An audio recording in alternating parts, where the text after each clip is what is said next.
क्या हमारे देश में freedom of speech and freedom of expression खतरे में है? क्या मीडिया लोगों का आवाज़ उठा रही है? और क्या हमारी जो सरकार है वो सोशल मीडिया क्रिएटर से डरती है? क्या हमारे देश में digital broadcasting service regulation bill की ज़रूरत है? इस बिल के प्रोज एंड कॉन्स क्या हैं और ये बिल किसके लिए है? और आखिर में what will be the impact of all this on आम आदमी? इन सभी सवालों का जवाब ढूंढेंगे इस वीडियो में। तो नमस्कार दोस्तों, स्वागत है आप सभी का हमारे चैनल पर एक नए वीडियो में। अगर कोई मीडिया को कंट्रोल कर ले तो वो लोगों की सोच को कंट्रोल कर सकता है। इसलिए डेमोक्रेसी में मीडिया को सरकारों और अन्य ऑर्गेनाइजेशन से स्वतंत्र रहना अनिवार्य है, ताकि वो अपना काम बखूबी अच्छी तरीके से बिना किसी के प्रभाव से करती रहे और लोगों को सच्ची और देश हित की खबरें दिखाती रहे। इसलिए मीडिया को फोर्थ पिलर ऑफ डेमोक्रेसी कहा जाता है। लेकिन out of 180 countries Indian media is on 159th position all over the world.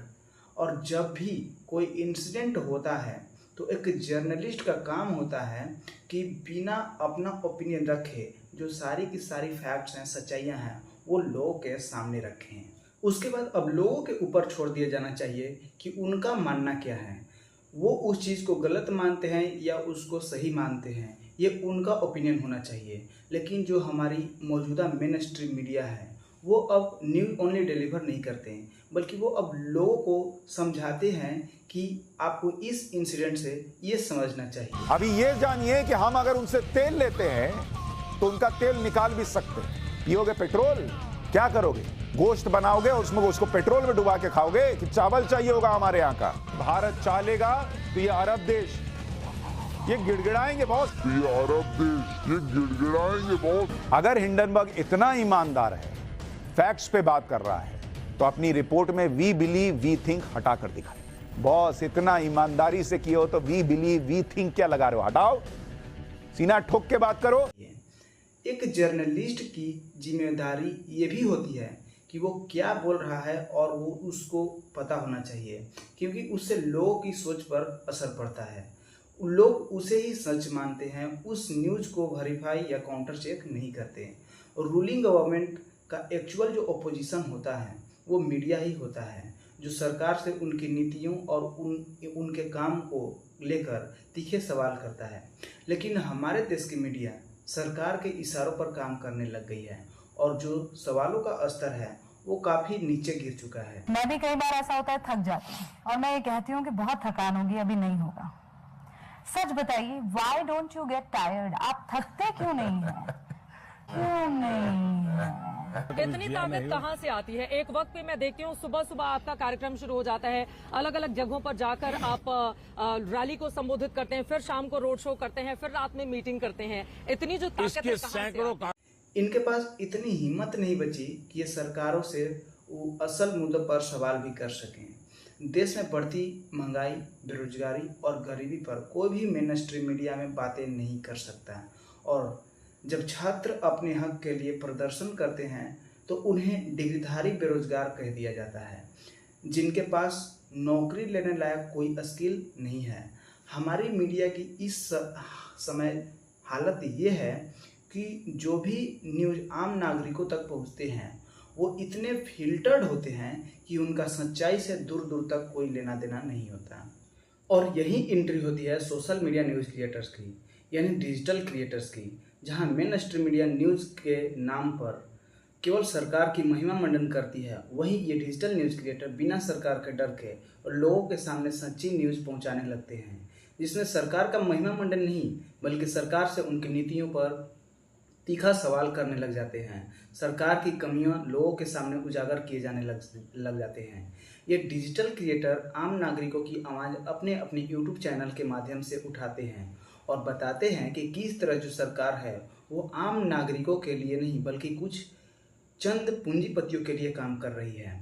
बहुत सारे न्यूज़ जर्नलिस्ट भी सोशल मीडिया के माध्यम से ही बेखौफ सच्ची पत्रकारिता करते हैं, जिसके मिसाल हैं अजीत अंजुम, आकाश बनर्जी, अभिसार शर्मा और रवीश कुमार जैसे कुछ जर्नलिस्ट। और बहुत सारे लोग हैं और कुछ एक ऑर्गेनाइजेशन की तरह काम करते हैं, जैसे कि the news laundry, the wire and the news minute etcetera.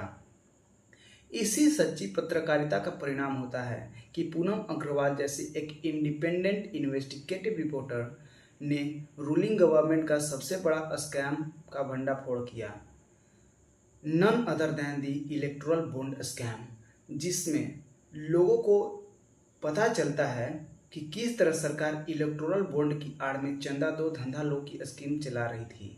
और क्योंकि स्कैम का खुलासा ठीक 2024 लोकसभा इलेक्शन के पहले होता है, इस कारण सरकार को काफ़ी नुकसान झेलना पड़ता है। अगर आपने 2024 के लोकसभा इलेक्शन को करीब से देखा है तो आपने नोटिस किया होगा कि इस इलेक्शन में मेन स्ट्रीम मीडिया को डिजिटल न्यूज़ क्रिएटर्स ने कांटे की टक्कर दी थी। धीरे धीरे लोगों को भी समझ आने लग गया कि किस तरह जो मेन स्ट्रीम मीडिया है उनको मिसलीड कर रही है और उन्हें फेक नैरेटिव वाले न्यूज़ परोस रही है। काफ़ी लोग अब main stream media TV news channel को देखना बंद करते हैं और सोशल मीडिया न्यूज़ के ऊपर स्विच कर जाते हैं, क्योंकि ये सोशल मीडिया न्यूज़ क्रिएटर्स लोगों को फैक्ट्स और रिपोर्ट्स के बेसिस पर लोगों के सामने तथ्य रखते हैं। इन्हीं सोशल मीडिया क्रिएटर्स के में से एक नाम होता है ध्रुव राठी का, जिसने सरकार को इस इलेक्शन में लोहे के चन्ने चबवा दिए। इस अकेले यूट्यूबर ने सरकार की फर्जी वादे और प्रोपेगेंडा न्यूज़ की सच्चाई लोगों के सामने रख दी है। इस इलेक्शन में बीजेपी आईटी सेल एक तरफ और ध्रुव राठी एक तरफ, फिर भी ये अकेला क्रिएटर सब पर भारी पड़ता है। इन्हीं सब सोशल मीडिया क्रिएटर्स की वजह से सरकार को इलेक्शन में काफ़ी ज़्यादा नुकसान उठाना पड़ता है। कहाँ 400 पार का नारा था और 240 पर ही लटक गए। और क्योंकि ये लोग अपनी वीडियो में कुछ भी अपने से मसाला लगाकर नहीं दिखाते, तो उनके खिलाफ सरकार कोई लीगल एक्शन भी नहीं ले सकती। तो सबसे पहले सरकार जिस तरह अपने स्कैम को करने से पहले उसे लीगलाइज करती है ताकि उस पर कोई उंगली ना उठाए, जैसे कि इलेक्टोरल बॉन्ड। तो इस चीज़ का सॉल्यूशन होता है 2023 का डिजिटल ब्रॉडकास्टिंग बिल। तो सरकार जैसे ही दोबारा पावर में आती है, वो इस बिल को नए नए नियमों के साथ इसको लाने की प्रक्रिया बढ़ा देती है, ताकि इससे सभी क्रिएटर्स को इस बिल के दायरे में लाकर सब पर नकेल कस दी जाए। ना रहेगा बांस, ना बजेगी बांसुरी, क्योंकि सरकार को सवाल पूछने वाली मीडिया तो खास करना पसंद है, आम चूसने वाले सवालों को छोड़कर। लेकिन ये बिल केवल सवाल पूछने वाली मीडिया तक ही सीमित नहीं होती, इसमें आम नागरिकों को भी इसके जरिए टारगेट करने की कोशिश की जाती है, जिसके तहत अगर आपने भी किसी सोशल मीडिया पर कुछ गलत पोस्ट कर दिया तो सरकार आपको पकड़कर जेल में डाल सकती थी। और आपने क्या गलत पोस्ट किया है और क्या सही, ये सरकार ही डिसाइड करती। इस बिल के तहत सरकार ये भी कंट्रोल करना चाहती है कि आम लोग अपने टीवी स्क्रीन पर, मोबाइल पर क्या देखें, ये सरकार तय करे। डेमोक्रेसी में इंफॉर्मेशन एक सुपर पावर होती है। सरकार की सारी फोटो, वीडियो और प्रोपेगेंडा धरी की धरी रह जाएंगी। आईटी सेल भी कुछ नहीं कर पाएगा अगर लोगों के पास सही इंफॉर्मेशन पहुंच गई। इस बिल के अनुसार कोई भी व्यक्ति जो news, current affair programmes broadcast करता हो, चाहे वो ऑनलाइन हो, वेबसाइट हो, यूट्यूब हो, व्हाट्सएप हो एंड टेलीग्राम एक्सेट्रा हो, उसे भी प्रोग्राम कोड फॉलो करना पड़ेगा, जो पहले केवल बड़े बड़े TV news channels and news एजेंसियां फॉलो करती थी। लेकिन सरकार को इस ड्राफ्ट बिल को वापस लेना पड़ता है, क्योंकि इसके कारण सरकार को बहुत ज़्यादा क्रिटिसाइज किया जाता है। सरकार का मकसद सिंपल था, सवाल पूछने वाली इंडिपेंडेंट मीडिया के सर पर रेगुलेशन का इतना बड़ा तलवार लटका दो कि वो सरकार के खिलाफ कुछ बोल ही ना पाए। ब्रॉडकास्टिंग सर्विस रेगुलेशन बिल 2024 के जरिए सरकार चाहती है कि जितने भी सोशल मीडिया क्रिएटर्स हैं वो सरकार के सामने लाइन में खड़े होकर लाइसेंस की भीख मांगे, सरकार की जी हुजूरी करें, परमिशन ले कि वो क्या बोल सकते हैं और क्या नहीं, और वो भी सरकार की सख्त निगरानी में। इस बिल से कोई भी यूट्यूबर, चाहे वो मिस्टर बीस्ट हो या क्रिस्टियानो रोनाल्डो, इनको भी इस कंटेंट इवेल्युएशन बिल से गुजरना पड़ता, जिससे ये तय होता कि इनका कंटेंट देश के लिए, देशवासियों के लिए सही है या नहीं। वैसे इस चीज़ की ज़रूरत केवल एक व्यक्ति के ऊपर नकेल कसने के लिए पड़ा, जो देश के बाहर बैठकर सरकार के सारे कारनामों पर पानी फेर दे रहा है। वरना सरकार को देश के बाहर के यूट्यूबर से कोई खास दुश्मनी थोड़ी ना है। और रही बात देश हित की, तो सरकार को जिन मुद्दों पर बोलना चाहिए उन मुद्दों पर घंटा सरकार कुछ भी करेगी। 16 महीनों से मणिपुर जल रहा है, उस पर तो चूं तक नहीं होती, और अब तो वहाँ रॉकेट्स और ड्रोन से भी हमले हो रहे हैं। वैसे बुलडोजर बाबा इस मामले में सुप्रीम लीडर से भी 2 कदम आगे निकल गए।